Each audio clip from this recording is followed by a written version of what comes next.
Hello, thank you for joining us. Today it's Women's View. Kama kawaida, we are here to make a discussion, Every time we are here, we get a discussion, we are educated, we are entertained, and we are informed. So that is why we are here today. I'm your host, Shiro Wangige. Thank you so much for joining us today. Our social media handle, we are GBS TV Africa. Our SMS line, we are 21144. Why am I saying that? Because we are having a conversation that we had yesterday, and it is episode 2, okay?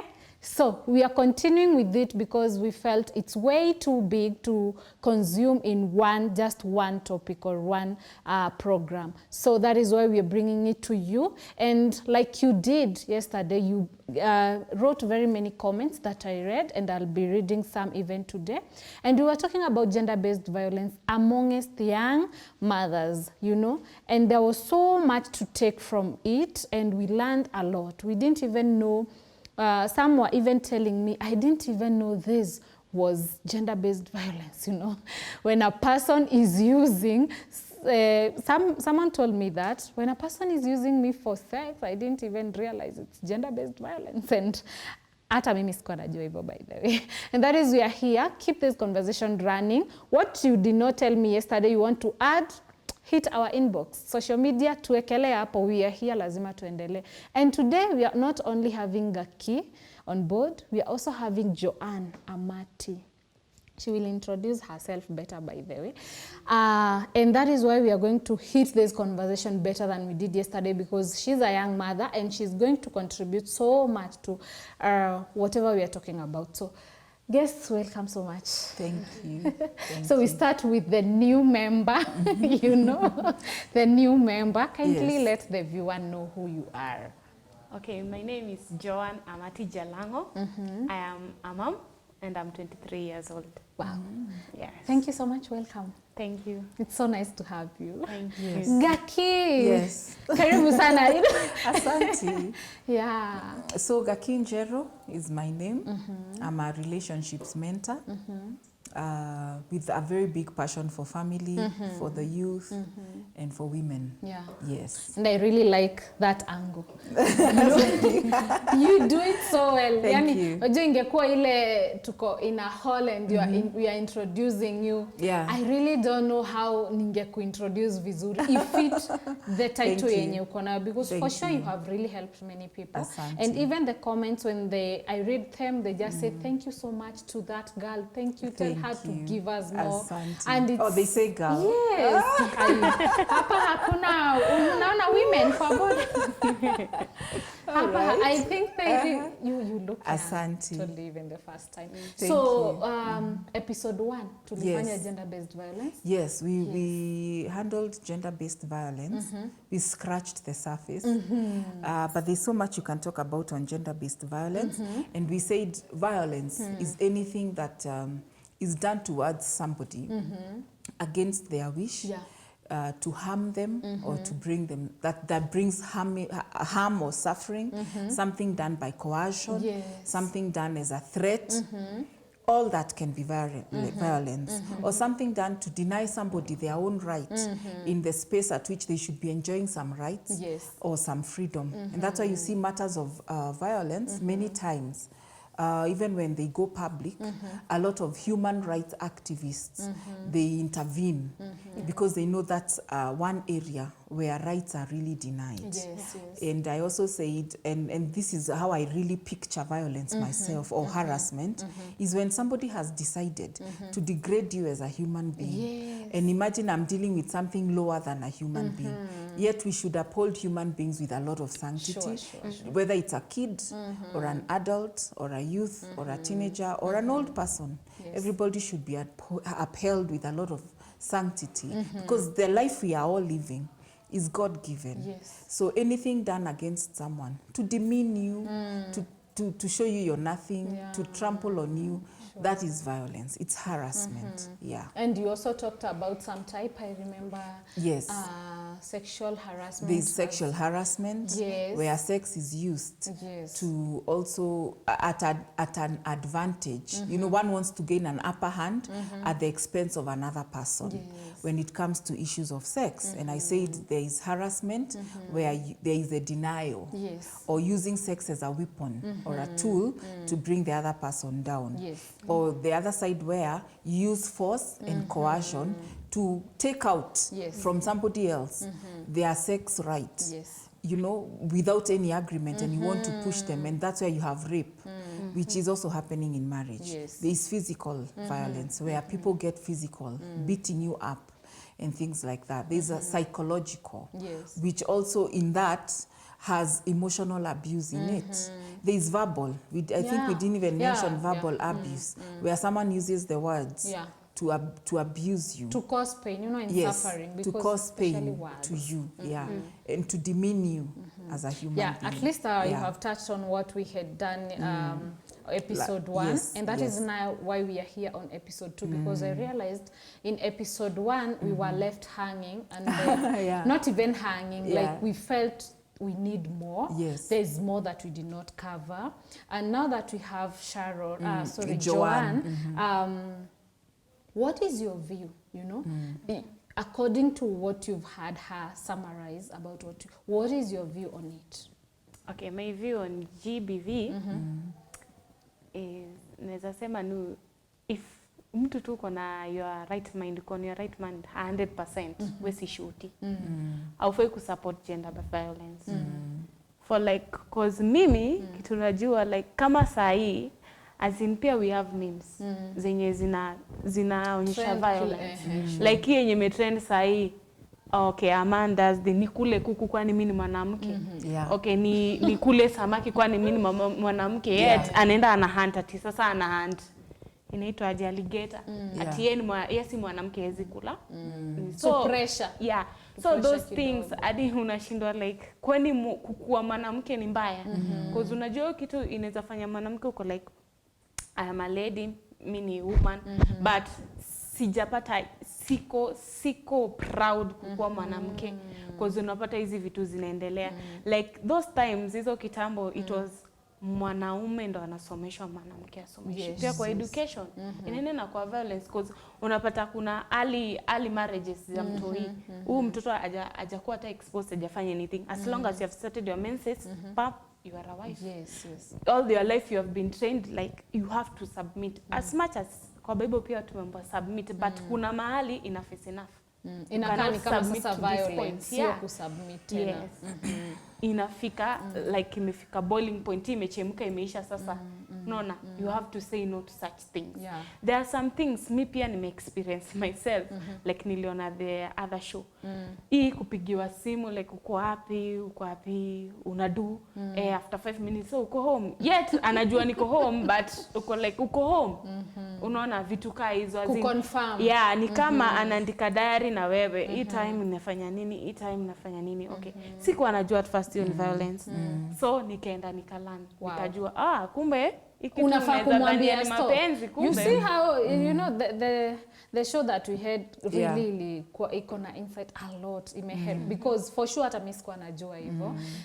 Viewer, if you feel a bit lost, Gaki on part 1 she told us that even mtu kukua over insecure, na part of being over insecure ni kutrack your time, you know, and like stalking you, calling you every time. Akikutuma na kupea like 1 hour, place anajota you can even use more than 2 hours, because amekuwa so much obsessed na wewe. And I also like the way umenote. I hope my viewer you are noting, because like some you can't even have male friends, you can't even have female friends. He wants you to believe that I'm your best friend, I'm your partner, mimi ndo nafanya kwa your best friend. If you want to go out, unafaa uende na mimi. If you want to go home, unafaa uende na mimi. So it's like vile wanasemanga mavi na inzi zinafuatana. So you are evil. As in you can't explore. One of the signs of an abuser or a violent person, basically, let me call them abusers. They make sure they segregate you from everybody else, so you trust them alone. So when the day they abuse you or the day they do something very bad to you, you are all alone. You'll not be able to defend yourself. That's also a sign a trigger or a sign, yes. Somebody segregates you completely, makes sure you don't have friends, your parents cannot talk to you, your church mates cannot talk to you, so you're alone in a corner. They disarm you. You know, sometimes your friends are your support system. Yes. The church is your support system. Sure. Even your parents. Even, yeah, and even your place of work, it could also be a support system. Yes. So they make sure they break all your support systems and leave you vulnerable. And they make you believe they are the only people. Yeye peke yake ndiye anaweza kukusaidia. That's why unaona they become over possessive, extremely insecure. They segregate you. If you have to go somewhere, it has to be with me alone. Yes. If you have to do this, it has to be with me alone. That person, that's a sign of somebody who can easily become an abuser and be violent towards you. Because the day you go against, and some of it now is no longer even anti-violence only, you go to even medical aspects of where you hear of us saying, this person is a sociopath. You know, they are no longer fit to even operate. Yes. They have a mental illness. You know, it becomes even mental illness cases because that person is unfit to operate in a social setup. They are taken for, whether they are taken for medication or whatever they are done, but that person now needs to be watched closely because they are actually sociopaths or sociopaths. Psychopaths. Psychopaths, sociopaths, When the psychopath, all So, that, yeah. Especially vile unasema, you know, me jana, or rather the first episode, I was saying let us ladies not confuse love Yes. and insecurity and yes. possessiveness and obsessiveness. Yeah. kwa sababu you know how you're saying it, I had a friend mwenye aliniambia, and I think we are no longer friends because of that instance. You have gotten married, ndio unajua ndio tutengeneze familia yetu ikue farm, you don't need your old friends. Unaona, my friends, especially ladies, ni watu wa kukupea mushene nini, and that one will lead us breaking very shortly. So anakuambia wachane na wao. Yes. Unknowingly, the lady accept the thought, oh, kumbe my man anani secure from bad things. Sasa anakuja anakuambia now, even the boyfriends now, unajua hawa ndio tu watakuja wakuharibia ndoa yetu. I'm not comfortable vile unaongea, you know. I'm here, you know. He makes you have so much trust in him. Such that ile sasa siku atakuacha uko peke yako, you don't even have a friend to call. Exactly. I think just the way you're saying. Yeah. So, and then when you ask the ladies, you know, he's just caring and loving without knowing the harm you're bringing to ourselves. Yeah. Exactly. And that's why ladies and young mothers, because that's what we are discussing, Yes. we need to be very empowered. Yeah. Be empowered, take back your emotional intelligence. Because I think we sometimes lose our emotional intelligence through the many demands that are placed upon a woman to perform. Yeah. Women are sijui what, women are manipulators, women are this. You end up losing so much of yourself. You're not in touch with yourself. You're not in touch with your emotions. You're not in touch with who you are as an individual. We need to take back the power of where I can be able to take a stand without feeling bad that I'm a mother or I'm a woman. Being secure in the way God formed me. And knowing that in as much as God formed me the way I am, and I am a woman, I still have my place. Yes. And God looked at Adam and said, it is impossible for a man to be alone. Yes. I will create for him a helper. So I am not on earth without a mission. I am on earth with a mission. Actually, I think I'm the most important person. What do you think, Joanne? I am on earth with a mission. Just like man has a mission, I too have a mission on earth. Yes. Believe in that. Of course, we say believe in yourself, but sometimes even yourself, it doesn't make sense. So you have to bring something You got else to have to something bigger than you that you can believe Yes. on, and that is God and what His Word says about you. Sure. So believe in yourself, believe in God, believe in who He has made you to be. Then you will be able now to go above the stereotypes, the pressure, the demand. You will be in touch with what is happening around you. Because I think we get carried away. And especially in this time where marriage has been placed high up there, it's like a benchmark for success. Yeah. Sure. So if I'm not married, I'm not making Yes. it. But if I'm married, I'm very successful. So you go in there so blindly. Yes. And that is why a man like the one you're saying, who is separating you from even your external world, he is succeeding. Because umempe so much power over you. Because ulisikia kuolewa is the epitome of success. Okay. So when you go in there, you go in so blind, so foolish, so unadvised, unaend up sasa kusweiwa. Yeah. All because I have to stay married. Marriage is everything. Sasa nimeattain. It's the last institution that I have to grow old in. Right of Yeah. passage. Si ndio? Yes. Lazima tupitie hapo. But even if you're getting married, you're still shiko. You still have purpose. You still have a dream.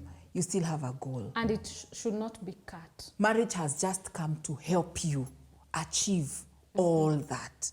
It should not come to remove you from achieving what you are supposed to be. Exactly. So when a man starts behaving in a manner likely to suggest, he's disempowering you. Yes. He's removing your support system. He's telling you don't work. You don't need a career. I will provide for you. I will do this for you.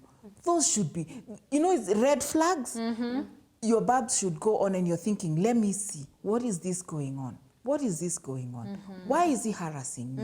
Why can't I go to school? Ask yourself those questions and think about that, whatever is happening. Be in touch with what is happening so that you take an action against it. Yes. Yeah. Because eventually, those little actions, they may seem like very little actions, but they are going to build up. Eventually, it's going to be violence. Yeah. And before you know it, like I read somewhere, Caroline Mtoko said, you die at 40 years, but you're buried at 80. What does that mean? You died kitambo. Si saa hiyo umekufa. Ujakufa 84. Ulikufa kitambo because you stopped living. For 40 years I've been dead. Under oppression. And living. Under violence, under harassment. Sure. You died so long time ago, but as we see you walking here, so we come and bury you when you're 84, and we are saying how you lived a fulfilled life. No, your life stopped at 40. It was no longer fulfilled. So women, tuachwe kubebwa haraka haraka na ma circumstances. Zinakusway off, unapita hivi unasweiwa off. Let us be in touch with what is happening around us to help us make those sober decisions. That is the only time you'll be able to take a stand and say no against violence. No, you will not treat me like this. Yeah. No, I will not take crap from you in the name of love. No, no, no, no, no. No. I have worth, I have value. Yes. Yeah. And love does not, I don't think love is supposed to hurt. No. Yeah, love. It's not supposed to hurt. In fact, love covers a multitude of sin. That is what the Bible says. So mahali kuna weakness, that love should be coming to cover the weaknesses, to heal the wounds, to heal the suffering. That love should be smoothering, But now when you use love to harass me and to manipulate me and to blinden me nisione kile unafanya, you'll be surprised. Some of the men out there who are cheating, they are very good with their wives. Kabisa. Anamfunika macho ndio wife hata haijua kuna anything ina happen huko nje. Gaki, before you even malizia your point, you've just reminded me. There's a lady I remember before I got married. The husband used to get to side chicks, analeta kwa his own house, matrimonial bed. Yes. And does everything and forces the wife to clean up. And to clean up. Yes. Violence. Alafu, on top of that, anampigia, I'm bringing someone, you have to prepare the house. She prepares food and everything. Why? Because the lady ako jobless. As I was hearing, because ilikuwa kwa ploti. Ako jobless. Ako na watoto 4. I don't know how she gave birth to those within a very short period. And yeye ni mwanamke kwa nyumba, and she fears ni wale watu wa you come out of my house, leave my kids there. As a woman, surely so she has to endure. Yes, the pain. I guess au ni wale wanaume tutawaitaje, si narcissist. Narcissist. Yes. Because anajua before akupate you are hot, definitely. Okay, ulikuwa umejimaintain, you had your job. Yes. Because definitely ulikuwa unamtegemea before, ulikuwa una survive hata. In fact, not surviving, you were living before mpate. Sasa yeye anafanya una survive. Una get? And then, msee ako zile like, ni ule mtu wako insecure. Huyu mtu nikimwacha hapa akienda bila mtoi, ama akiwa bila mtoto, ni threat kwangu. And if nikimpea mmoja, anaweza enda bado olewe naye. What about 4? Ama 3? Huyo najua sasa ina economy hakuna mwanaume anaweza mtake in. So alichukua hiyo advantage. The first thing akakwambia usifanye kazi. Definitely the lady was working. Usifanye kazi, weza I'll provide anything. Hapo amesha kushusha chini because anajua without me hautakula. Without me the kids won't study. Without me kila kitu itakuwa tu uko tu hapo. So alitake advantage hivyo ndo alimfanyia kwanza. Like nikuzalishe everything and then I attack you. Yeah. Then so itakuwa ni kama uko chini yangu, unaona vile kukinyesha unadependia mavuli, unaishika hata isipelekwe na upepo ndo ikukave. Sasa hivyo ndo uko atakanika umbrella. So uwezi toka kwake because unaona bila huyu msee sitakuwa kitu hapa nje. That's why imefika to that point because huyo sasa hakukuattack physically or nini. Hiyo ni emotional. Yaani alikuwa kabisa. Hata huyo labda ndio tutasema alikufa at 20. But anaendelea kuishi walking corpse, una get? Yes. Because mtu kama utakaa na msee and wewe deep down hauko free, as in itakanika you are living with somebody but wewe ni slave. You are living with somebody you can't speak out. You are living with somebody hauko free. Sasa uniambia akianza kukuchapa, wewe ni ule mtu anakuchapa mbele ya watoi, ata amind. Okay, amind. Uko kwangu mimi ndo nakufeed. So kwanza hiyo nini ya kuchapa mbele ya watoto. Yeah, you know, it does happen. For such cases, you have to help that person find themselves again and restore their voice again. Because some of these men who are behaving like this, they are also coming from very bad backgrounds. Yeah. You know, our upbringing matters a lot. If you've gone through abuse, you've gone through heartaches, and that is the kind of environment you've grown in, chances of you becoming an abuser are also very high later in life. As a man, yes. if that is how you saw your father behaving, chances of you behaving the same are very, very high.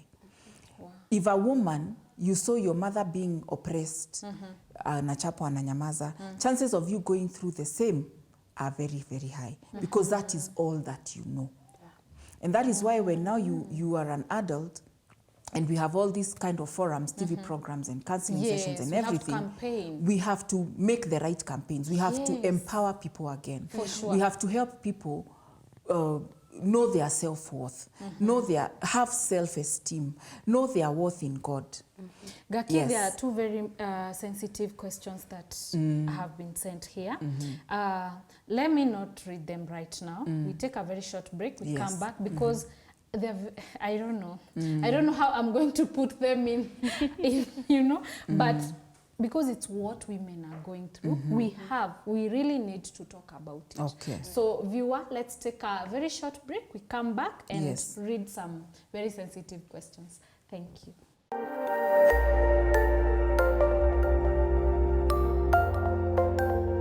Everywhere, GBS. Thank you so much. Karibuni sana. It is Women's View. I have to remind you it's Women's View because obvious, I know, it's a program that you've always been waiting for. And we are here talking about, continuing about GBV in amongst young women. And I'm not alone. If you're tuning in right now, haujaachwa, there's something hapa ya kupick. We are with our guest here, lovely lady, Gaki. We always love having her on the show. We have a new mother who has also joined us. She's Joanne. And I really love how the show is going on. And there are very many comments that you people have been writing, and I appreciate so much. I'm going to read some. Before then, if you are tuning in right now, we are continuing with the conversation GBV amongst young mothers. Keep this conversation running. Just write your comment. I'll read it. I'll see it. Our social media handle, we are GBS TV Africa. Our SMS line is 21144. Also, you can write something, a comment on our WhatsApp number. It's 0742 52 90 11. 0742 52 90 11. So welcome back. Gaki, before we went, there's a question, and I told you they are a bit sensitive, but I feel it's good we talk Handle about it. them. Yeah. Yes. This lady is saying, thank you so much, Shiro, for bringing Gaki. I got married in 2011. I had 2 kids then.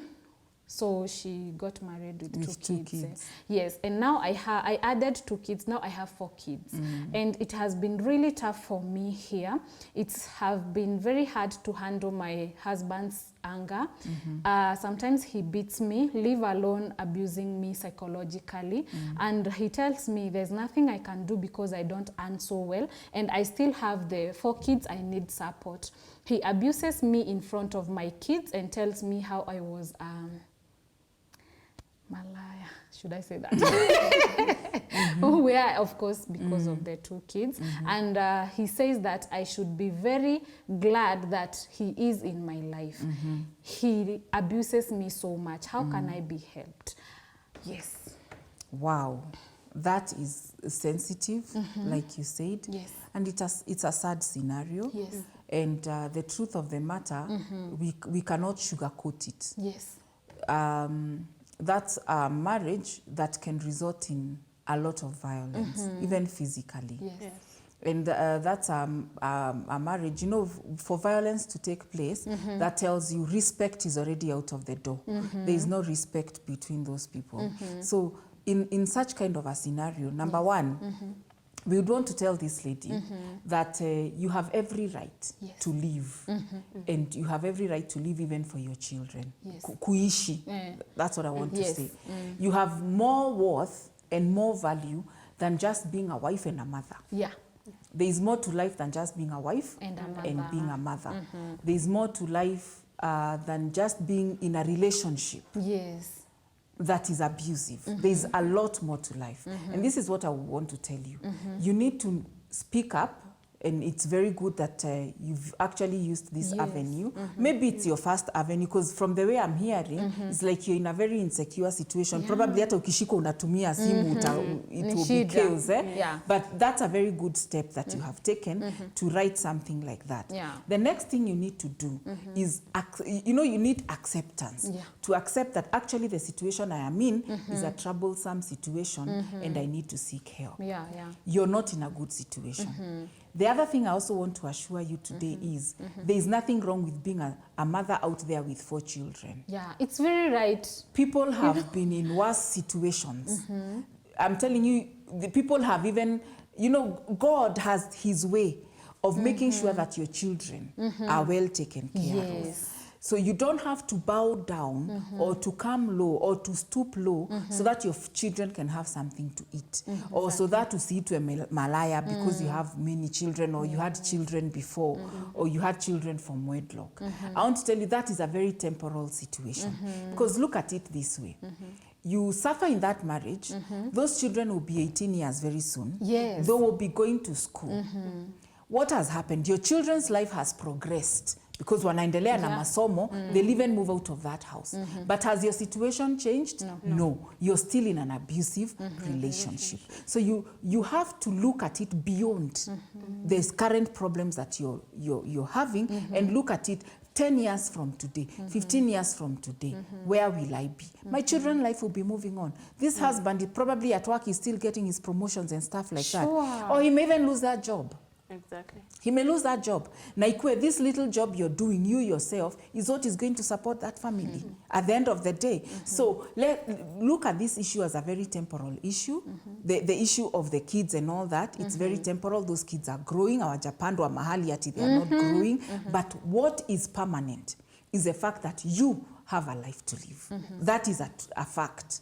And you have a life to live, and you got to take your actions now. And just the way she was saying Yes. that let us also, let us not be at the place where we are accepting the violence because of a reason. The previous program, Yes. yesterday we said, the problem we have is we normalize abuse. We normalize violence. We make it look normal.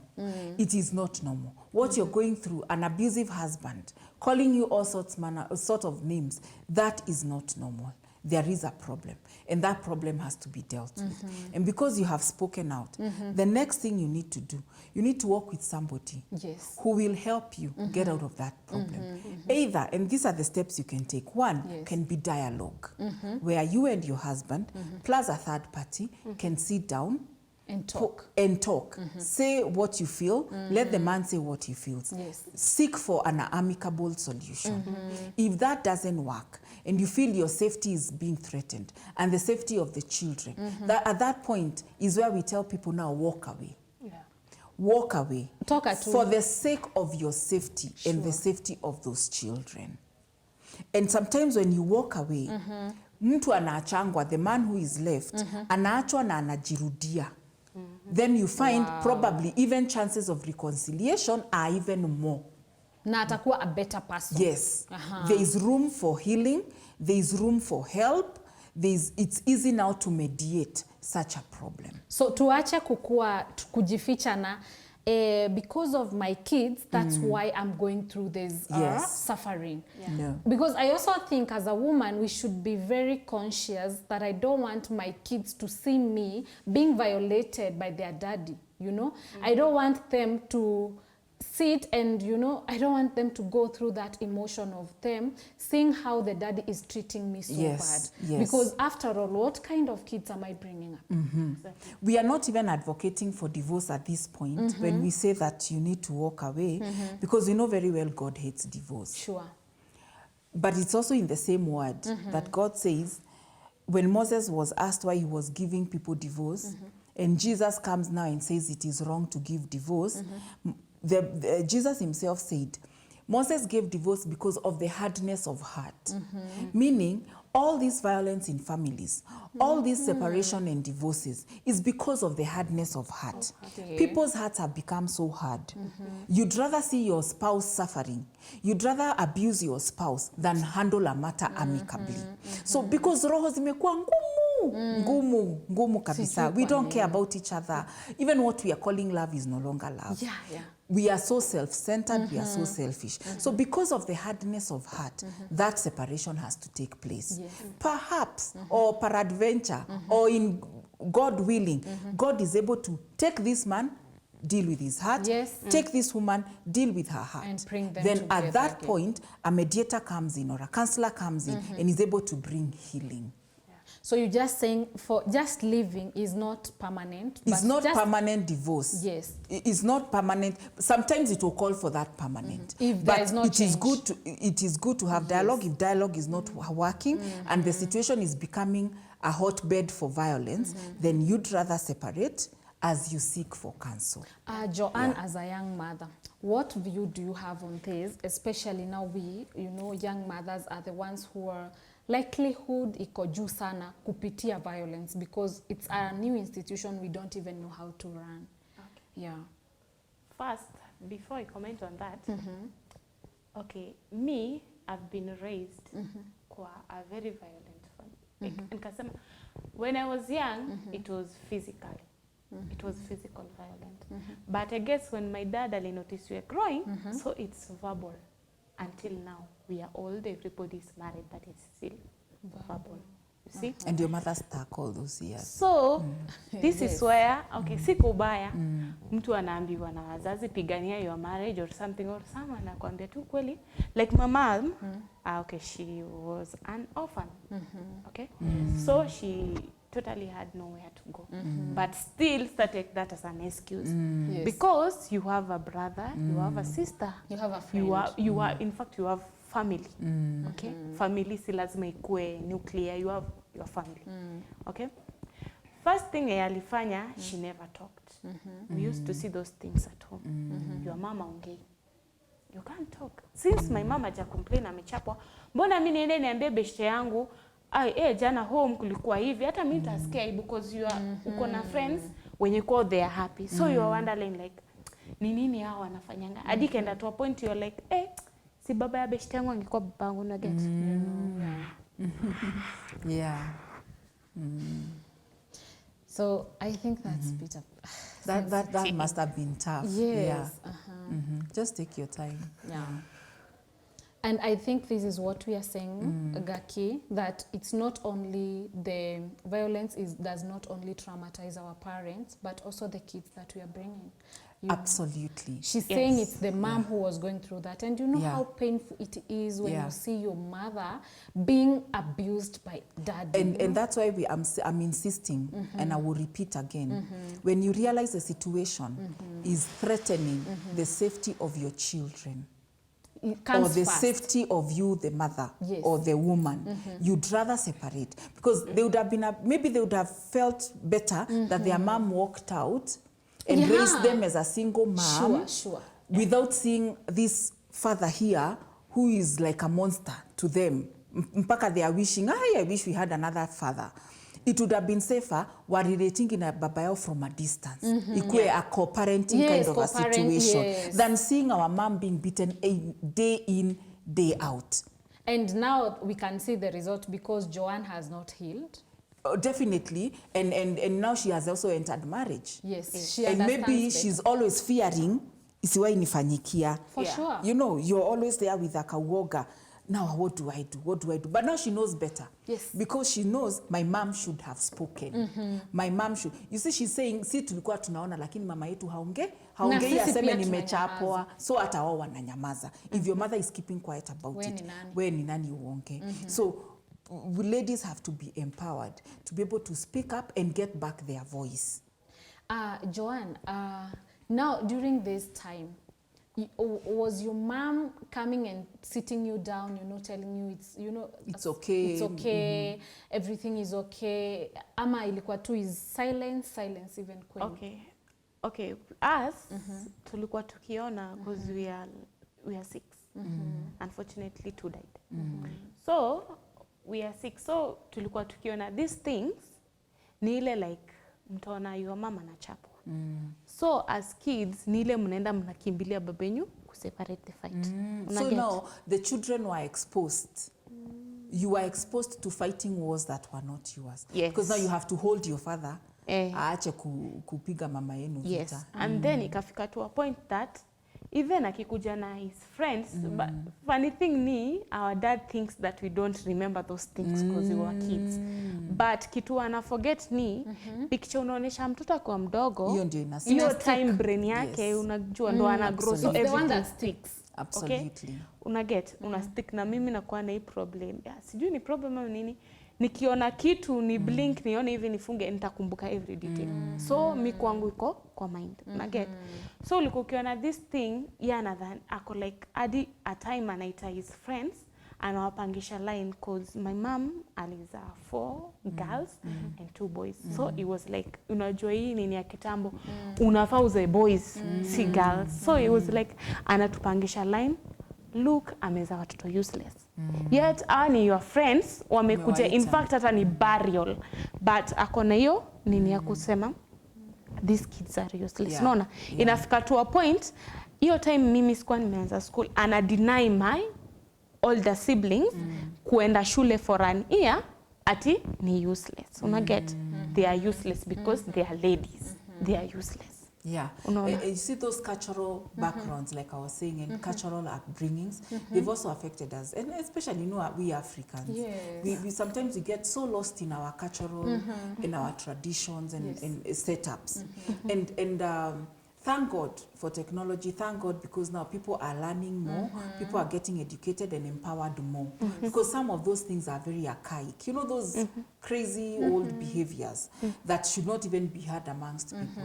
And if you remember the last show I said that one of the things we should do right now as a way of handling the issue of gender-based violence, we must teach the generations that are coming after us that gender violence is wrong. It's wrong. We must teach them that. Sure. We cannot continue to normalize some of these activities in the homes. Yeah. Gaki, I think you have a very big advantage because now we are having someone like her who can share the story, and now you can even bring the point so well. You know, everybody can see that it's not only me who is being affected by, but my kids. No mother would want to hear to listen to their kids askie bado ile pain iko, si ndio? So I think viewer, there's so much that we need to learn, and Joanne, when we come back, you'll still tell us more about that life and how you did overcome, you know, and now came to know that, yeah, me, I'm a woman, I should also be treated the same with hakuna violence, ndio?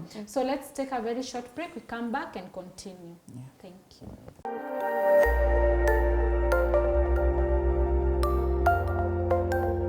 Everywhere, GBS. Welcome back. Thank you so much for staying tuned. And I'm a bit touched by the story of Joanne, and you know, I was thinking about it deeply, and I could see how, for sure, our life, our marriage impacts our kids either positively or negatively, or even both. And that is why we have this forum where we can talk about it. And I think, or you should be having this feeling right now that we need to have as very many shows as possible for us to campaign against gender-based violence. Because we can see that it's not only parents, we are raising a generation that is so much hurt inside themselves and can also learn from the parents, you know, like a violent father, a violent mother. So if you're tuning in right now, let me remind you, our social media handle, we are GBS TV Africa.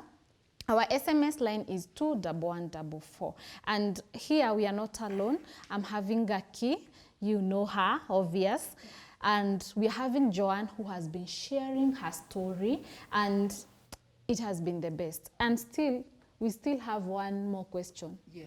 But before we go to the question, we really need to hear from her, and let also viewer learn so much that can, you know, they can scoop from this conversation. And that you can actually be a victor or a survivor, even if that was the history before, that there's still hope. Because Joanne is here and she's a testimony of going through the fire and coming out better. So Joanne, let's continue. Okay. So our father, okay, my father, I can't deny, I can't disown him. You cannot. You cannot. No. You can't. Okay. Alikuwa hivyo. It was like that. So even kuna time like alikuwa anaona we are not fit to eat. So he won't provide food. Mom ndo ende a hustle, akam. We eat. Si yenye imepikwa atategemea kukula. As much as si mboga hata ina hata tuseme hata mafuta. Atapelekewa akule. Atasema ni kwake, okay? Ni kwake. Mbona analitoa chakula za mfungwa kule. Yes, sisi hizo wafungwa ndo tumekula, tumesurvive, in fact we were healthy. Mungu alitusaidia, we were not sickly, and sasa tuko wagonjwa or something. No, we were healthy. Unaona?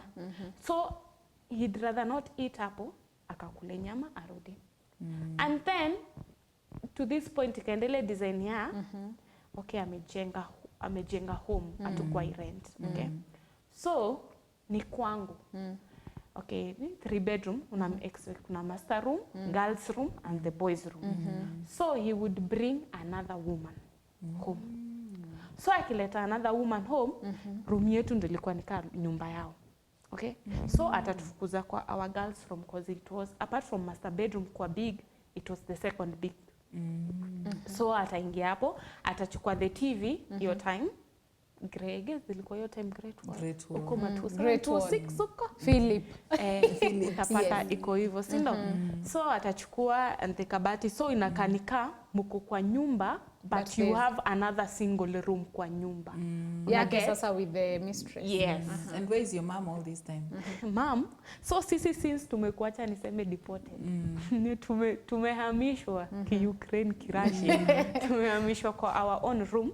So now we've got no option because my mom your time my brother at least alikuwa big, and then my mom tulikuwa bado tunaishi na tuseme my relatives. Ni relative. Mtoto wa my dad, sister ya my dad. So my dad was the uncle to this boy. So they are big. Aizi watu kwa hiyo room.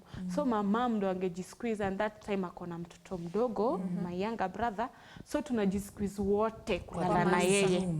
Not kwa the boys room, sasa kwa my mom's room. Because hatuwezi enda kwa the boys room. They already big. Unaona. So wote tunalala hapo na my mom. Kwa master bedroom. Yes. Hii hapa hivyo tumelala. This other woman alikuwa anasema amemleta amzalie wanaume, amzalie boys. Sawa. So nyi amfai kukula, amfai kutumia hii moto hata kupika.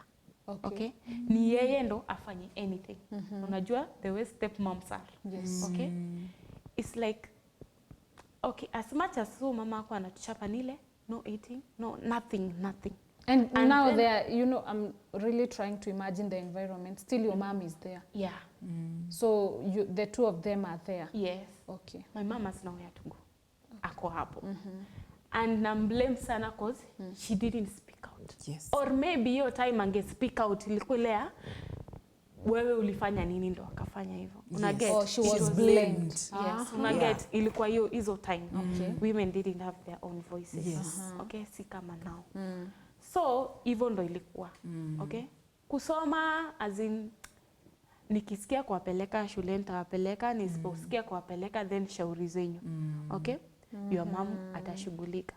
Everything. Cause mimi kutoka nimjue my mom. Sijaona my mom ati relax. She's always on the always move. hustling, always on the move. Okay? I even remember sometimes akiwa na I was like nimeachana na my brother na 3 years. But nakumbuka vizuri my dad beating her akiwa pregnant, heavily pregnant. Okay? Hiyo hata ndio result akaenda kudeliver. Yet I don't think kama hiyo time ilifika, ilikuwa imefika ile kabisa. So unaelewa those things. Yet she didn't still speak out. And she Even wouldn't the go neighbor anywhere. would witness these things, but they never did it. Naona some things kama ile video tu vile niliona the last show. Mbona hakukuwa na mtu hapo aseme stop this. Okay, as much as this person is helpless, at least muonyeshe kuna mtu hapa nje anaweza kuaccommodate. Si ndio? Yeah, it's a weighty matter. Issues of gender-based violence. It's a big issue when it comes to speaking out. Yes. And like I said, I think in the last show, nilisema the agenda of the abuser is to demean you. Yes. Worth yako na value yako ikishateremka, you have no voice. Yes. You will not have a voice to say anything because you will be so intimidated such that even if you try to speak out, the blame is always back to the victim. Yes.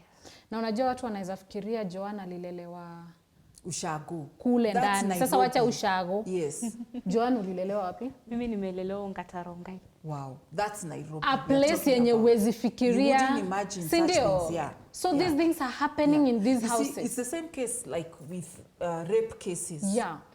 When rape cases take place, who do society blame? The lady. She was dressed badly. Yes. She's the one who was provoking, seducing. Yes. Those are not reasons to rape a girl. They are not. Amekuseduce, leave her alone. Who said you have to take any do anything against her? Some people have been raped even with all their innocence. Yeah. How did a 3-year-old kid seduce you ndio umrape? A 30-year-old. So that's why tulikuwa tunasema some of these people they are unfit in the society. They are mental illness patients. Just walking around. Yes. Sometimes it's not just about the morals. Saa zingine ni kugonjeka. Mtu kabisa ni mgonjwa. And they need help. Yeah. And the help can only come when somebody is empowered to read the triggers, to read the signs, to enable you know, am I in an abusive environment? Now, is this abuse? And we should also stop assuming things. Yeah. Yeah. Because hiyo kuassume na kuwekelea love ndio inatulida hapo by the way. Wachaneni na mapenzi mahali mlipata. Let us also, huyu mtu anaweza ni harm. You know, the way Gaki has been explaining the triggers, I think they are very clear by now. Sindio, Joanne, did things change? Okay, now we grew up. Tulianza kuwa wakubwa, okay? Just like you're saying in that case of that lady. Yes. The one who has 4 children. Imagine these kids will leave you in that. Our kids unajaribu kudefend ati sitatoka because ya hawa watoto. They grow up and leave you there. Yeah, They grow up. They grow up, they leave you, and bado inaenda inawa affect. Yeah. Because of time, you know. And I really want to read this question because I wouldn't want to end the show. And for sure, I don't know, sijui wanatuibia time. Ama ni nini. We would want to know whether things changed because of time. Yeah. Okay. So now, tulikuwa wakubwa. And then, so things changed. From physical to sasa hii ya mdomo. So it's matusi. Uko zile za like, uko home, yeah, mko happy mkiwa na hiyo mama. But immediately tu mnasikia buda knock mlango ingie, everybody ana disappear. Hadi anaenda room. As in, ukwe tu place yenye yuko around. Kwa sasa amekuwa verbal. Ni matusi.